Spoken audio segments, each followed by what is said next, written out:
she's being fought because she is a governor. She is a woman. Third, she's being fought because the MCAs want to use government agencies. A petition has been filed in the county assembly. A case has been taken to the High Court. Now the government agencies like the EACC are being abused to harass the governor just because she's a woman who has been very, I repeat, very obedient to marriage. Here is the husband, and this is the man they want to fight. What on earth are we dealing with a country where women are? Let her speak by herself. Kama mnavyojua kwa Waafrika, wazee wa nyumbani mwenye boma, itakuwa mzuri sana mimi nikianza. Asante. Mimi kwanza ningependa kuanza na kueleza kwamba ninasurubiwa, I'm being hanged kwa ajili ya whistleblow about a piece of land where Meru Youth Service imekuwa ikiendeleshwa na the past government ambayo ilikuwa inaongozwa na Kiraitu Murungi. So governor aliponituma pale kama hustlers ambassador niende niangalie Meru Youth Service inaendelea namna gani. I found out that hilo shamba ambalo linatumika kama ya Meru Youth Service ni shamba ambalo serikali ya county imekuwa ikilipa 325,000 per month kama rent ya hiyo shamba na hiyo facility. Kwa hivyo kama mwananchi wa kawaida, kama vile mwananchi yote angependa kujua, pia mimi ningependa kujua mbona Meru Youth Service inalipa rent ya 325,000 per month. 325,000 per month kama rent. I went to find out kama hiyo shamba ni ya mtu binafsi ama ni ya serikali. To my surprise, governor alifanya uchunguzi wake na akapata green card ya hiyo shamba, akakuta hiyo shamba ni ya public. Hiyo shamba imerejistiwa ikiwa ya Egoji Harambe Secondary School. Kwa hivyo nika raise query na question na nika whistleblow. Ni kwa nini serikali i-rent its own land? Na hiyo pesa ilikuwa inalipwa nani? Kuchunguza tukakuta hiyo pesa 325,000 per month ilikuwa inalipwa Diocese of Meru. Kwa hivyo ndio governor alichukua nafasi yake kama kiongozi akaandikia EACC ili EACC waweze kuchunguza wajue kama ni haki Diocese of Meru inafaa kuwa ina receive 325,000 per month, na mwanzo katika zile documents ziko pale za MYS walilipwa 5 million, na bado pia saizi pending bill ya Meru Youth Service Diocese of Meru wanadai 7 million. Je, swali kubwa kwa EACC na barua imeandikwa Diocese of Meru wanafaa kulipo hiyo pending bill ya 7 million ili hali ilo shamba ni la public? Hiyo ndio moja. Ya pili ambao nimeweza kuwhistleblow kama hustler na nikishikilia ule moyo wa hustler, president wetu ni hustler. Governor alinituma tena niangalie mambo ya pending bill. Kusoma ile pending bills za Meru ni nyingi sana. Pending bills za Meru zina amount more than 1.4 billion. Kwa hivyo nilipopekua zile pending bills nikakuta ya kwamba kuna baadhi ya barabara, kuna baadhi ya watu wana claim wametengeneza barabara za Meru County, na kuangalia ile document ya pending bill, moja ya mambo niliyoweza kunote nikakuta kuna kampuni fulani, na sio moja, kuna kampuni kadhaa ambazo hiyo kampuni imeandika jina lake ndio hiyo, alafu kwa ile column ya barabara gani wameunda wametengeneza nikakuta hiyo barabara inaitwa various and several. So mimi kama mwananchi hasa wa kawaida nikauliza swali na nikaambia governor achunguze hiyo maneno. ni barabara gani hiyo, ni barabara gani hizo za Meru County zinaitwa various and several. So ndio niliadvise governor aweze kuchukua hatua ili wananchi wa Meru waonyeshwe ni barabara gani zinaitwa various and several, ili zikipatikana ziweze kulipwa, na kama hakuna barabara kama hiyo, wananchi wa Meru wamesema hiyo pesa isilipwe.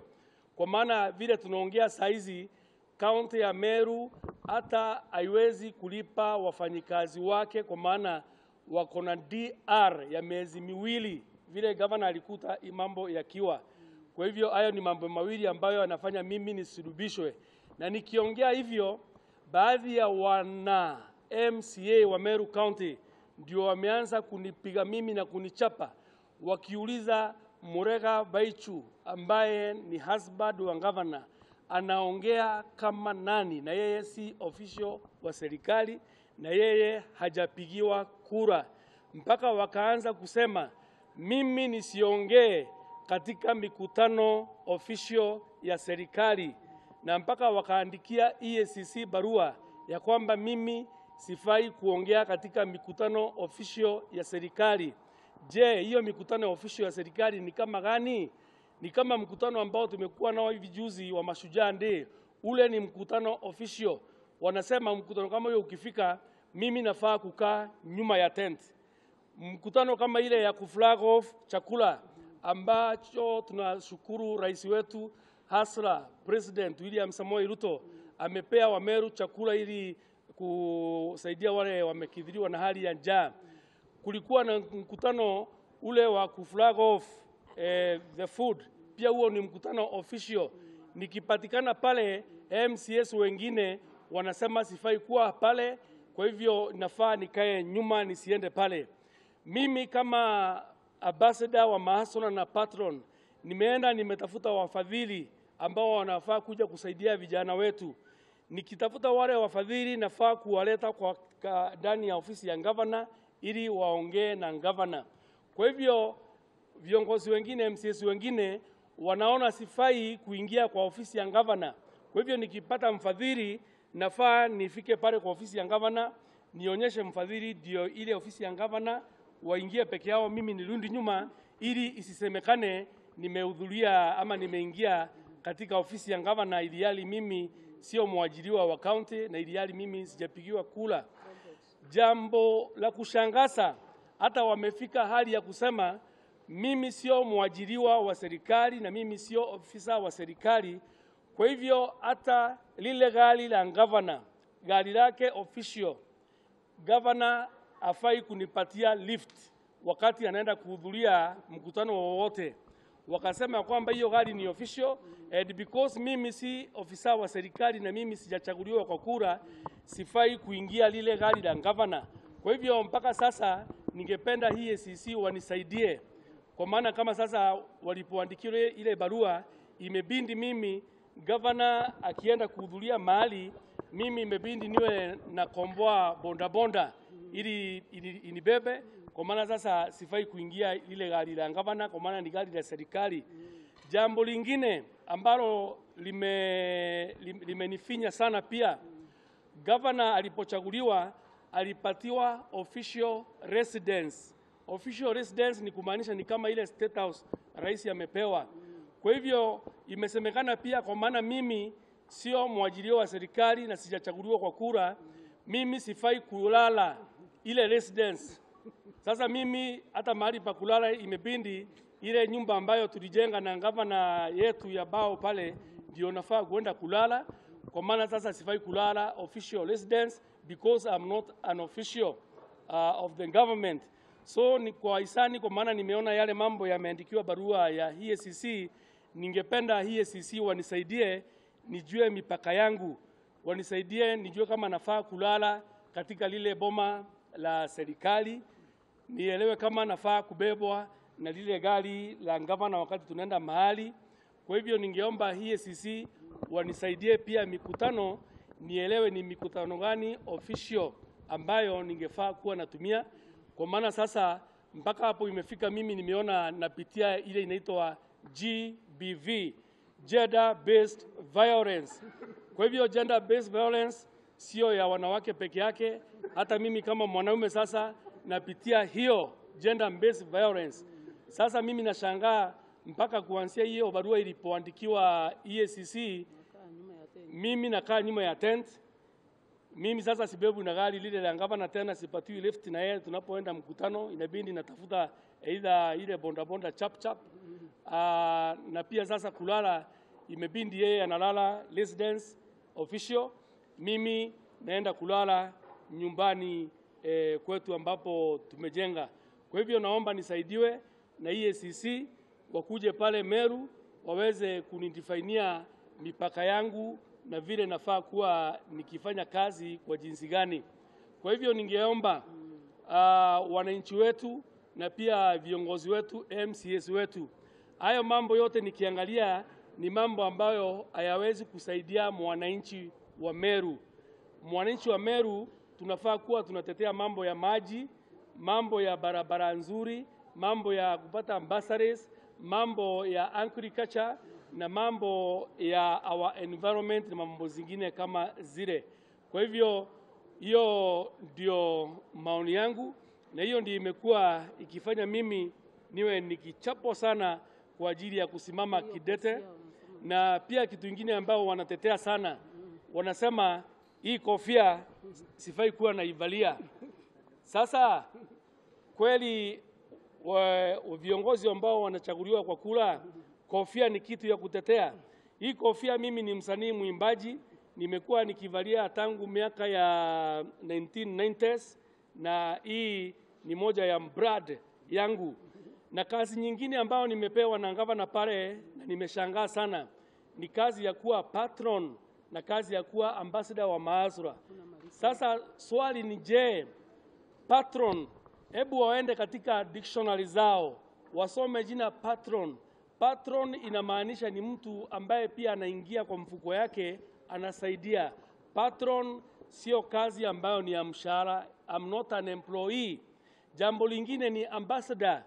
Mimi nimekuwa ambassador wa cultural ambassador, Ministry of Tourism and Bomas of Kenya. Wakati nilifanya hiyo ambassador sijawahi kupokea mshahara wowote. Kwa hivyo hiyo ambassador sio ule ambassador wa mshahara. Bomas of Kenya hawajawahi kunilipa chochote. Mimi ni ambassador wa culture ya Kimeru na si kumaanisha ati ni mshahara napokea. The other day Kawira Mwangaza was made an ambassador wa mambo ya macho. Sasa je, wakati kile kikundi cha kutetea mambo ya macho walimfanya ambassador, kwani hiyo ni employment walimpatia? Kwa hivyo tuache siasa nduni. Huo ambassador, hiyo patron ni mambo ya kusaidia jamii. Mimi ni mfadhili, itabidi niingie kwa mfuko yangu niwe nikisaidia. Wacha kama naseme. Okay. Na nikasema because it has been raised by so many media stations, it is good and it is also right for me also to give a reply so that you can also feed the society and the community na yale mambo ambayo yanaendelea. Mimi ni gavana wa Meru, nilichaguliwa na kura nyingi sana, over 200,000, na nilikuwa na wapinzani na nikawabwaga wote. Na Mungu akanipatia kibali kuwa gavana wa Meru. Na nilipopatiwa nafasi ya kuongoza Meru, from the first week nimekuwa ground mashinani.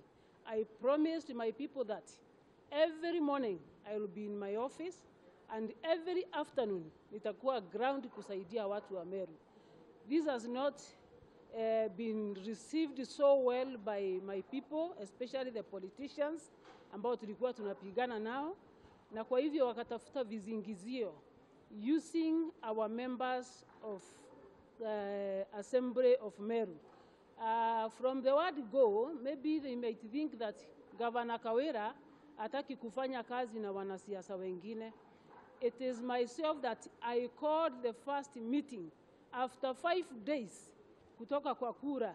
Niliwaita MCS wote 41 of them. We had a dinner together, tukaongea mambo ya Wadford, tukaongea vile tutaendesha Meru pamoja. From there again, I met the leadership ambaye ni speaker, majority leader and minority leader. Nikakutana nao kwa ofisi yangu, not once, not twice. Tukaongea about development. They went again to Mombasa and they called me there. Nikaenda nikawaitika. We spent the whole of the night tukiongea about development. So, kwa sababu wanatumika kisiasa na watu wengine ambao wanatarajia kutafuta viti vya ugavana 2027, na watu ambao wanabelieve ya kwamba a woman cannot make a good leader, na watu ambao hawajaamini ya kwamba gavana wa Meru ni mama, wanatumika vibaya kuniharibia jina. Nikasikia wakisema ya kwamba bado mapambano, na wakatoka nje wakiongozwa na speaker.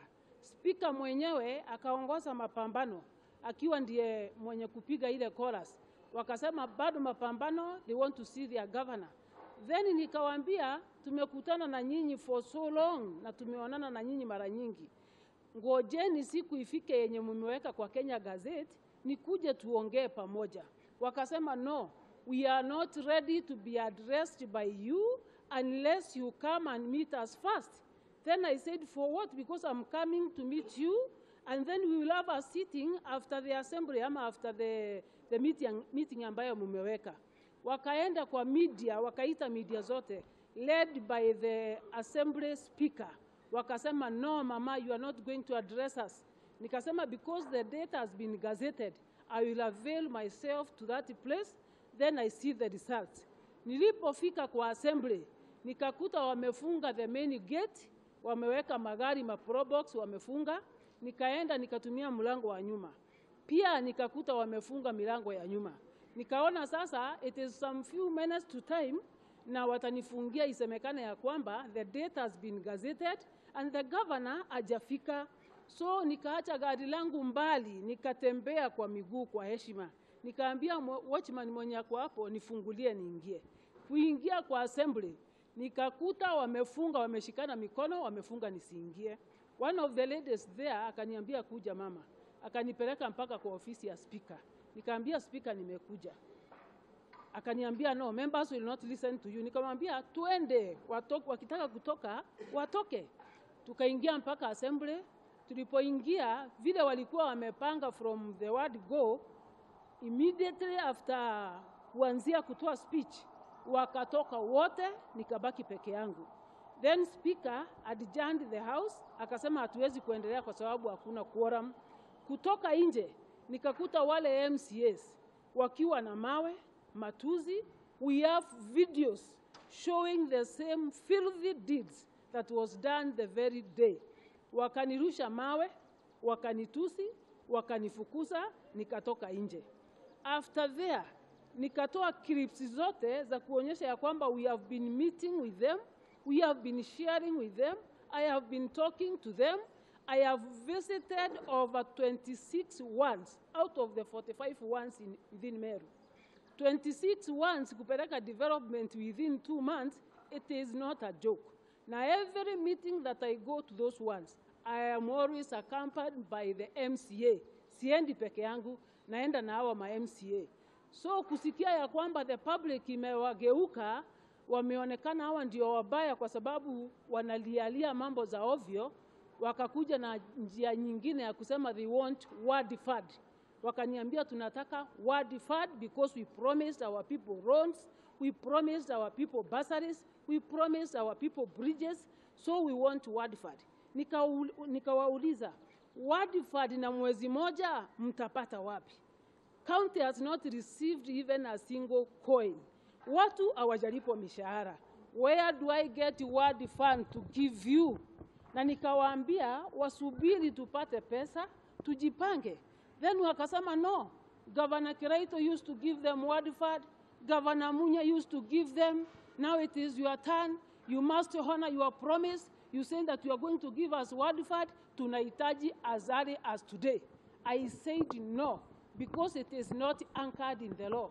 Nikawaambia kama ni fujo, sasa lazima kieleweke na sheria ifuatwe.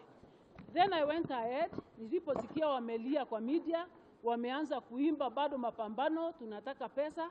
Nikaandikia the concerned office This is a letter ambayo nimeandikia Controller of Budget, and then I've copied the same to the Speaker, again to Auditor General, that is Nancy Gathongo, and then to the Chairperson, Commission on Revenue Allocation. This is the letter that I wrote to the relevant offices, ndio iwafikie, seeking advisory opinion on demands for MCA administered ward funds by honorable members of the Meru County Assembly. This letter has been received by all the offices. Kwa hivyo naomba MCS wetu waache siasa duni. Nimeandikia the relevant offices. Na mimi kama governor sitapeana pesa ya serikali kiovyo, yani kiujinga, kiorera, hapana, lazima sheria itumike. Na kwa sababu wanaona mimi ni mama, wanafikiria ya kwamba they can twist me so that wakikoa ninaitika. I want to say no. I am a woman of my own principles. Ninaelewa sheria na sitakubali intimidation to the level that they will cough and then I answer. Sitakubali namna hiyo. Nataka kusema hivi kwa Wameru. Ile siasa mnaona ikipitia kwa media na ikitangazwa ni kwa sababu ya watu wenye matumbo makubwa sana. Na mimi kama gavana wa Meru sitakubali kubandikwa jina mwizi. I will not be intimidated to be a thief. I will not do what is not supposed to be done because I want to respect some people. Sitakubali kugeuza sheria ndio nionekane ninafanya kazi na viongozi fulani, hapana. Nitasimama kidete kama gavana ambaye ameshaguliwa. Na ninataka kila kiongozi ajue hivi. Meru walitoka tarehe 9 na wakaamua gavana wao ni mama. Kwa hivyo hata wakienda juu wapande chini waende east or west, gavana wa Meru ni mama na bado nitasimamia kaunti ya Meru. We have a lot of issues in Meru. Watu wameanza kula ngamia ambazo zimekufa. Watoto wetu wanakula roots. Watu wetu wako na njaa. The demands ambazo tunaona MCA wakililia Wadiford. Why don't they have mapambano ya kupeleka chakula mahali watu wanakufa? Mbona wasiwe na mapambano tujue watu wetu ambao wanakula ngamia zimekufa watapata chakula namna gani? Ile mapambano nimeona wakifanya ni kuandika fake allegations na kupelekwa kwa EACC ati kana kwamba governor ameajiri mume wake. Mume wangu wako hapa. He has never received a single coin from the government. Na hakuna wakati atalipwa na serikali. He is doing it voluntarily kusaidia vijana wetu na alipwi na mtu. Wengine wanasema governor ameandika dada yake akiwa askari. Your bodyguard anapaswa kwenda vetting. Is your bodyguard supposed to go the process ambaye ni competitive ndio upate bodyguard? Yes, I'm entitled to more than 3 of them. What's wrong if I get one of them being my sister? Na sijamuajiri, ameajiriwa na Kenya Police. I just requested like any other person. Nimeona viongozi wengi sana hata rais wetu. Mbona asimamiwi na yule alikuwa wa rais wa hapo kale? So people should not mislead the public at the governor ameanza kupractice nepotism by employing a sister. I have another sister. I've served with her for the last 5 years as my personal assistant when I was the woman rep of Meru. Why did they raise that claim? Niko na mtu ambaye ananipikia chakula. Wanataka pia mwenye ananipikia chakula au MCA waniletee waniambie ndio huyu ndiye atakuwa anakupikia chakula. We have some number of people that we are supposed kupatiana kwa public service board, then wapitishe waandike hao watu kama wafanyikazi. The issue of nepotism is not there. Hiyo ni propaganda ya MCA, wanatafuta media stream, wengine wanalipa ndio Kawira Mwangaza aonekane hakuna kazi anafanya ama amefanya makosa. Number 3, they accuse me of employing some people. Kutoka niingia kwa hiyo ofisi sijaajiri hata mtu mmoja. Those who are serving in those offices are being deployed to other places na hakuna hata mtu mmoja kwa kaunti ya Meru amefutwa kazi.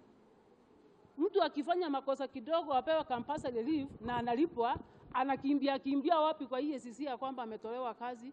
It is very unfortunate that it can be reported in the wrong way when we are doing the right thing. I want to assure the whole nation as the governor of Meru, Kateros are fighting back. Ni makatero, ile mnaita makatero.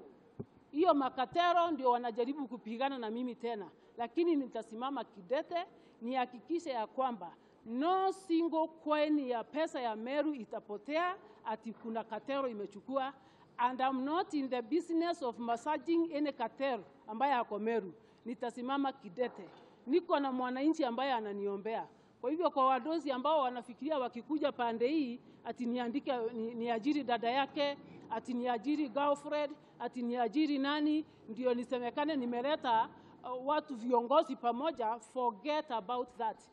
Sitavunja sheria, nitasimama imara. Na hakuna makosa nimefanya na nimejibu the EACC allegations ambazo zilipelekwa na MCS because najua hawa ndio walipeleka and I know the person behind the whole thing walipeleka. I have answered to EACC. Maybe my lawyer akitaka kuwapatia kope atawapatia, na mimi sina makosa hata kidogo, ni siasa. Na Moi, the late president, alisema siasa mbaya, maisha mbaya. Kwa hivyo wanasiasa wa Meru, waacheni siasa mbaya, tutakuwa na maisha mbaya. Na mama atasimama kidete. Nataka kusema serikali ya mama iko imara. Na hii ingine impeachment wanasema ati wataleta, wamesponsor, imeenda kila mahali. Hiyo sasa ndio tunaita hot hair. Wacha wapeleke hiyo impeachment kwa bunge. Ikipita kwa bunge wapeleke Senate. Ikipita huko twende High Court. I'm ready to defend myself because I know I've done nothing wrong. Hiyo ni kujaribu kuchafulia mtu jina ati Meru, Meru, Meru. By the way, they don't know one thing that I know as a spiritual woman. Hii kitu wanaweka kwa media inanijenga na nipatieni miaka 5 muone vile Mungu ataelevate maisha yangu. God bless you. Probably Senior Nyaberi can highlight the issues that have been forwarded to the EACC and the EACC, how we have responded. Work with Omari in terms of the instructions to defend Governor on allegations that have been raised by the EACC. There are 3 issues that have been raised so far through the EACC letter that we have responded to. One being that of nepotism. Nepotism in the sense that the governor has employed in her service her husband, the first man of Meru, also her sister as the security person, and also personal assistant. What we have said in that letter is that nothing of that allegation is true. The husband is a patron and he is not earning any salary or any emolument from the county government or from the coffers of the public. He is there as a honorarium basis. Number 2, the sister is with the National Police Service, and the governor is not an employer of or an employee of National Police Service capable of employing a person who works with the National Police Service. Otherwise, the security personnel has been seconded from the National Police Service to the governor's office to render that kind of service. Number 3 is an issue to do with even the gardeners and the support staff. That is not in the domain of the county service board, public service board. Now, the other thing that they are fighting governor for is that of conflict of interest. Conflict of interest in the sense that there is Baicu TV, which they say that belongs to governor and belongs to her husband. Now, the said Baicu TV is owned by a corporate. Neither the governor or the husband is a director of that entity that owns Baicu TV. Now, the other issue that they have raised which we answered to, is the issue to do with abuse and resources of the county. They have singled out the Meru level 5 hospital as being one such that the governor has given directives that they, whenever they collect any funds, they remit those funds and they use. You know, the issue that we should be looking at is this. There is the management board of the hospital. That is the facility, that is the board that makes resolutions and policies in terms of budget, in terms of expenditure, in terms of whatever that happens in the usage of the monies. In any event, this money, when the revenue is collected, there is a channel through which the money is processed and gotten into a consolidated fund, and the County Government Act is the one that manages that kind of activity. So the allegations as leveled against the governor are just but false. We have stated that in our responses. They are just hot air, as she rightly put it, and in fact, they are far-fetched. Nothing of the said allegations is true, and we have exhaustively responded to those allegations as raised by the letter. And we want to ask, because governor is willing to make truce with the accusers. She has not constituted her CECs because of these infightings. So time is running. 5 years is a short period of time. If we engage in side shows, in shadow boxing, when the major issue is governance, it is going to make the Meru County engage in shadow boxing and all that when the rest of the counties are up and running.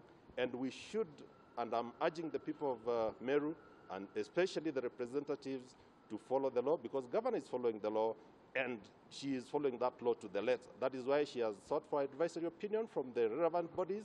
That is why she has stated her facts as they are, and she wants to abide by the law. We want and we request the EACC to give that sort of response and give consideration to the issues that we have raised in our responses, to show and determine that otherwise they are hot air. Governor is among those ladies that were elected, and she garnered so much in her vote. She's an independent. She was an independent candidate, and an independent as such, because she is now streamlining the affairs of Meru County. So the people of Meru, kindly give your governor the support that she requires through your representatives at the county assembly, so that governor can execute her mandate and her manifesto as she rolled out as an independent candidate, where she is geared towards meeting each and every obligation that she had as a campaign tool.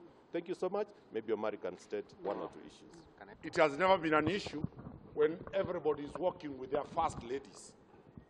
It has never been an issue when we have first ladies coming to State House, when we have first ladies all over. But it's an issue when it's a first gentleman.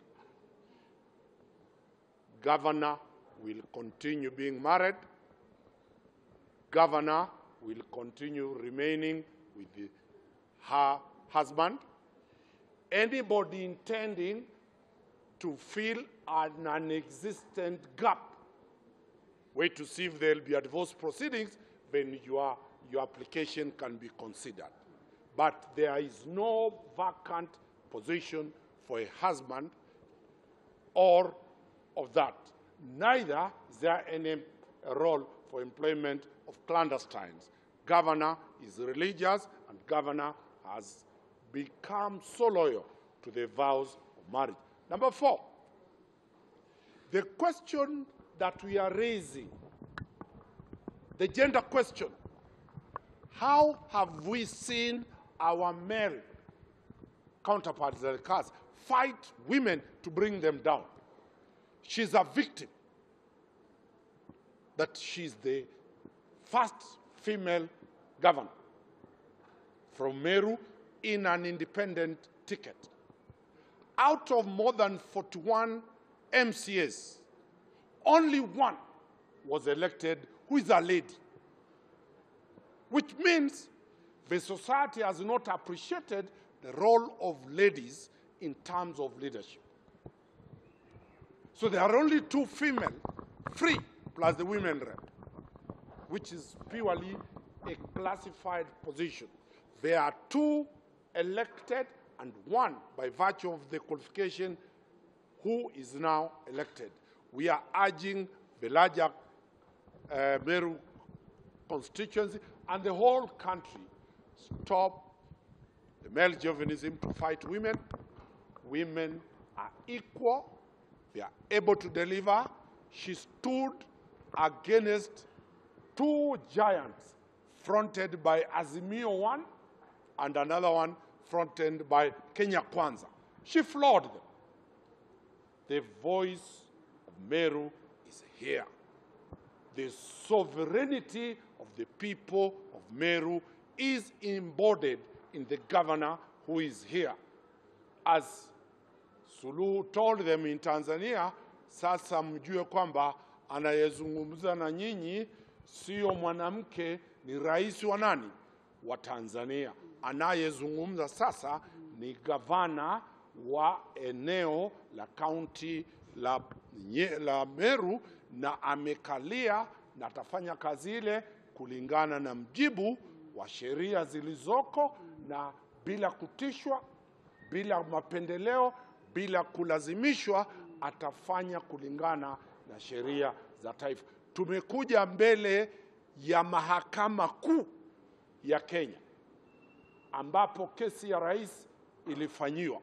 We are here symbolically because she is passing message that if anybody thinks she's going to be coward, she will fight to the Supreme Court, and that is the only time she will budge from the lawful office she is occupied.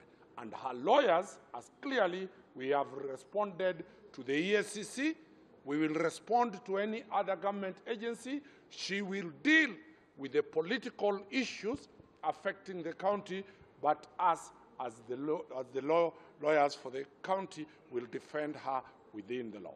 Any questions from the media to the governor? Asante sana kwa the question. Anauliza ya kwamba kuna allegations sisikizani na sifanyi kazi na viongozi. Hapo awali nimesema within 1 month nimetembea over 26 once. Na hizo wadi zote ambazo nimetembea, hakuna wadi hata moja sijaenda bila MCA. I have been inviting them with other leaders, tunaenda kwa pamoja. Kwa hivyo sasa kama ninawaita kwa mikutano ambaye ni yangu, inawezekanaje tena sifanyi kazi na wao? Nimewaita kwangu dinner, tukaongea. I created a WhatsApp group, added everybody there so that we can be chatting. Na nikasikia wamepiga kelele ya kwamba nimewatoa kwa group. Ndio niliwatoa, nika remove na waka left na nikafunga kwa sababu hakuna uhusiano mwema ulikuwa pale. If I was not ready to work with them, why did I create a WhatsApp group? Why did I honor their call to Mombasa? Niende nikawaone. Why do I invite them in my meetings? Hiyo ni allegation ambayo ni very fake, na ni allegation ambayo ya kuniharibia jina, na nimekutana na wao viongozi MCS one-on-one, zaidi ya 14 of them in my office. I've also met the leadership, that is the speaker, the minority leader, and the majority leader in my office twice. Sasa within 2 months, jameni, kuwa nimekutana na wao mara zaidi ya 14, napenda kufanya kazi nao ama sipendi?